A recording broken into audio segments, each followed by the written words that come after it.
আসসালামু আলাইকুম। সত্যের পথে আপনাকে যুক্ত করা হয়েছে, বলেন আপনি। সত্যের পথে আপনাকে যুক্ত করা হয়েছে, বলেন। হ্যাঁ, হ্যাঁ, জি ভাই, আসিফ ভাই। ভালো আছেন আপনি ভাই? হ্যাঁ, ভালো আছি। আশা করি আপনিও ভালো। বলেন। হ্যাঁ, ভাই আমি আসলে কোনো প্রশ্ন নিয়ে আসি নাই। আমি আপনাকে শুধু ধন্যবাদ জানাতে আসছি। কারণ আমার এখানে আমি প্রত্যন্ত গ্রাম অঞ্চলে থাকি তো, আমার নেটের একটু পরে সমস্যা হয়ে যাবে হয়তোবা। আ আমি শুধু একটা প্রশ্ন করে চলে যাবো আসিফ ভাই। যে আচ্ছা ওই এটা কি সত্যি যে মহিলাদের খাতনা এটা কি কোরআনে কোথাও বলা আছে আসিফ ভাই? মানে এটা কি আল্লাহ পাকের নির্দেশে করা হয়েছিল? কোরআনে তো নারী পুরুষ কারো খতনার কথাই বলা নাই, কিন্তু হাদিসে আ আ খতনার কথা বলা আছে। হ্যাঁ? আ আপনাকে আমি দেখাচ্ছি সেই ভিডিওটা এবং আহমদুল্লাহর বক্তব্য। একটু আগে আমরা এটা নিয়ে কথা বললাম। তাহলে আমরা সেই ভিডিওটা দেখেই নেই। কারণ আপনি যেহেতু আ আর কোরআন, শুধুমাত্র কোরআন কিন্তু ইসলামের দলিল না। কোরআন, হাদিস, তাফসির, সিরাত এগুলো সবই ইসলামের দলিল। আ ইসলামের বিধান যেকোনো জায়গা, অনেক জায়গা থেকেই বানানো যেতে পারে। বিশেষ করে কোরআন এবং হাদিস থেকে ইসলামের বিধানগুলো আসে। আমরা এই ভিডিওটা একটু শুনি।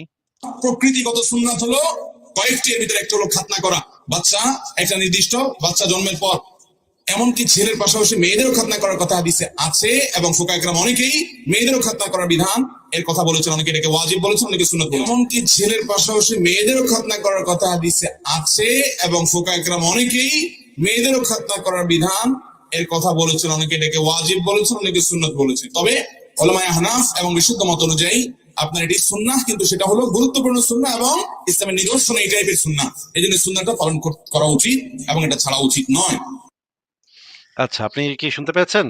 কি বলল? হ্যাঁ, হ্যাঁ, শুনতে পেয়েছি আমি।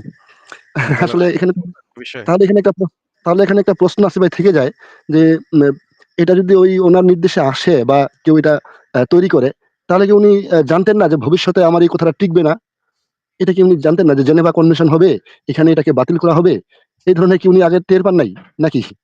মোহাম্মদ এটা ধরতে পারে নাই। এটা যে ভবিষ্যতে যে এটা নিয়ে গন্ডগোল শুরু হবে, এটা হয়তো ধরতে পারে নাই। হ্যাঁ, এটা হতে পারে। আচ্ছা, আচ্ছা আসিফ ভাই ধন্যবাদ। আসলে আমি কিছুদিন আগেও যুক্ত হয়েছিলাম। তো আমি শেষে আপনাকে যে কথাগুলো বলার সেগুলো বলতে পারি নাই। জাস্ট শুধু ওই কথাটাই বলার জন্য আসছি যে আপনাকে তো কিছুকাল পর হয়তো যারা আপনাকে ভালোবাসবেন, তো তারা তো আপনার মতো করেই চলবেন।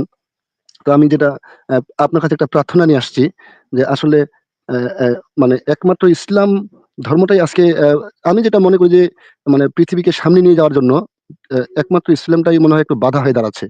আমি এটা মনে করি। তো আসলে এটার সংস্কার জরুরি যেটা আপনার আমার মনে কাছে হচ্ছে যেটা বা মনে হয় সব ধরনের অন্ধবিশ্বাসই ক্ষতিকর। ঠিক আছে, আপনার কথা আমরা শুনলাম।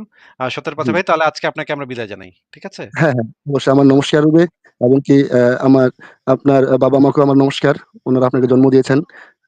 ভাবিকেও নমস্কার এবং আপনার আমার ভাস্তা ভালোবাসা রইলো আমার অন্তর থেকে ভাই। অনেক ধন্যবাদ ভাই। ভালো থাকবেন। আপনাকে তাহলে বিদায় জানাচ্ছি। আপনাদের জন্য শুভকামনা রইলো। আমরা আরেকটা ভিডিও একটু দেখে নিই এই মাঝখানে। একটু আগে যে কথাটা বললাম, প্রেম ভালোবাসা ইসলামে হারাম, কিন্তু দাসীর সাথে কিন্তু আবার আরাম। সেই জিনিসটা আমরা একটু আহমদুল্লাহর মুখ থেকে একটু শুনি। শোনেন আপনারা। আমাদের অনেক টেলিভিশনে মিডিয়াতে পত্র-পত্রিকা মানুষ বলে, আপনারা শুনেন নাকি? প্রেম কি জিনিস? পবিত্র জিনিস। কোথায় পাইছে এটা আমি এটাই জানলাম। পবিত্র রাখারা জিনিস পাইলো না, প্রেম বুঝি পবিত্র হইলো। প্রেম বলতে যেটা এখন প্রেম বুঝে আর কি, প্রেম বলতে মানে অবৈধ সম্পর্ক যেটা, এটাই বলে কি বিবাহ ছাড়া সম্পর্ক, যেটা এটা বলে কি পবিত্র জিনিস। কত জঘন্য কথা। অনেকেই মনে করে যে বিবাহের আগে একজন আরেকজনকে জানা বোঝার জন্য আমরা বিবাহ করার নিয়ত প্রেম করলে অসুবিধা নেই, অনেকে মনে করে। আসলে কি তাই? বিবাহ করার নিয়ত প্রেম করা যাবে? আমি ধোকা দেবো না মেয়েরে, তাহলে বিয়েই করবো পাক্কা। তো এখন এঙ্গেজমেন্টও করে রাখছি, তলে তলে তার লগে প্রেম করি, ডেটিং করি, কথা বলি, মজা লই, যায় না সেগুলা হারাম। যুদ্ধবন্দী ছেলেদেরকে কৃতদাস আর যুদ্ধবন্দী মেয়েদেরকে কৃতদাসী বলা হয়। ইসলাম এর আগে থেকে যে সিস্টেমটা প্রচলিত ছিল দাসদাসীর প্রথা, সেখানে বলা হয়েছে যে এরা যারা যুদ্ধ করে নিয়ে আসবেন, মেয়েরা তাদের কাছে অনেকটা স্ত্রীর মতো থাকবেন। এখানে আল্লাহ সুবহানাহু ওয়া তাআলা স্ত্রীর মতো থাকবেন বলতে বোঝানো হয়েছে যে একজন যোদ্ধা, কথার প্রতিপক্ষের অনেক বন্দী মেয়েরা আসলো, তাদের মধ্যে কোনো একজন তার জন্য ফিক্সড হবে। একজন স্ত্রী তার যেমন ছিল, এই মেয়েটাও তার জন্য স্ত্রীর মতোই থাকবেন। তার সাথে শারীরিক সম্পর্ক করা জায়েজ হবে। আমাদের অনেক টেলিভিশনে মিডিয়াতে পত্র-পত্রিকা মানুষ বলে, আপনারা শুনেন নাকি? প্রেম কি জিনিস? পবিত্র জিনিস। কোথায় পাইছে এটা আমি এটাই জানলাম। পবিত্র রাখারা জিনিস পাইলো না, প্রেম বুঝি পবিত্র হইলো। কৃতদাসের সাথে সহবাস সংসার করা ইসলামী শরীয়ত মতে যাবে কিনা? না, কৃতদাসের সাথে কোনো সবার সংসার করা যাবে না, কৃত দাসীর সাথে করা যায়, কৃত দাসীর সাথে করা যায়, কৃত দাসীর সাথে করা যায়। কৃত দাসী মানে কিন্তু যেই দাসী ক্রয় করা হয়েছে, যুদ্ধবন্দিনী, এক কথায় কি শুনলেন আপনারা? মানে কি একটা অবস্থা ভাই। মানে এই প্রেম ভালোবাসা করা যাবে না কিন্তু ক্রীতদাসীর সাথে